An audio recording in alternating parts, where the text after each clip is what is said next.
សួស្តីពុកម៉ែបងប្អូនមានពុកម៉ែបងប្អូនណាបានស្គាល់ផ្កានេះអត់បងប្អូននេះផ្កាវាកញ្ចុំចឹងខ្ញុំគិតថាបងប្អូនមួយចំនួនគាត់នឹងអាចនឹងបានដឹងតែខ្ញុំស្គាល់ទេណាបងប្អូនបើសិនបងប្អូនណាបានស្គាល់បងប្អូនជួយcomment ប្រាប់ខ្ញុំផងឲ្យខ្ញុំបានដឹងណាបងប្អូនឲ្យខ្ញុំបានដឹងណាបងប្អូនព្រោះអីដោយសារតែមិនស្គាល់បានសួរផ្កាហ្នឹងវាផ្កាតាំងពីគល់រហូតដល់ចុងហើយដងវាវាអត់ត្រង់ទេវាវអញ្ចឹងហើយវែងនេះដើមហ្នឹងណាខ្ញុំឆ្ងល់ណាហ្នឹងហើយអរគុណបងប្អូនទុកជាមុនចាចំណែកដើមវា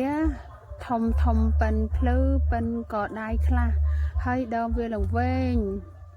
ដើមវាអត់ត្រង់ទេបងប្អូនដើមវាដូចប្រភេទវើអញ្ចឹងណាបងប្អូន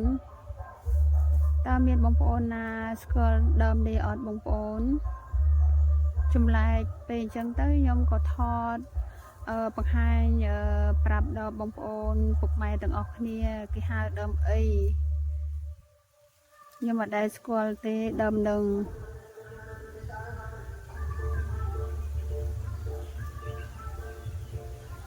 ហើយផ្កាវាផ្កាពីដើមរហូតដល់ចុងអញ្ចឹងណានេះដើមវាជួនកាលប៉ិនភ្លឺជួនកាលប៉ិនកជើង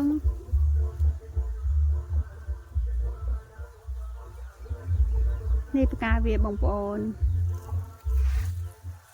មានបងប្អូនណាស្គាល់ជួយប្រាប់នាងខ្ញុំផងអីនាងខ្ញុំបានដឹងដើមនេះនៅខាងក្រោយផ្ទះខ្ញុំនៅខាងក្រោយសិតតព្រៃ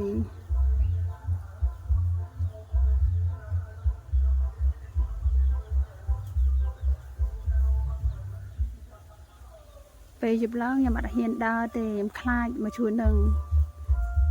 ព្រោះខ្ញុំធ្លាប់ដើរឆ្លងកាត់ជួនកាលអូក្បាលខ្ញុំប៉ិនកជើ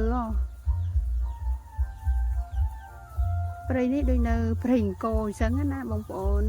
តែមិនមែនទេនៅខាងក្រោយផ្ទះខ្ញុំនឹងឯងពេលយប់ឡើងអត់ហ៊ានឆ្លងកាត់ទេបងប្អូនតែបើពេលថ្ងៃចេះតែហ៊ានដើរហ៊ានអីទៅព្រោះពេលថ្ងៃអរគុណច្រើនវីដេអូមានតែប៉ុណ្្នឹងទេបងប្អូនជួបគ្នាវីដេអូពេលក្រោយទៀតអរគុណជម្រាបលា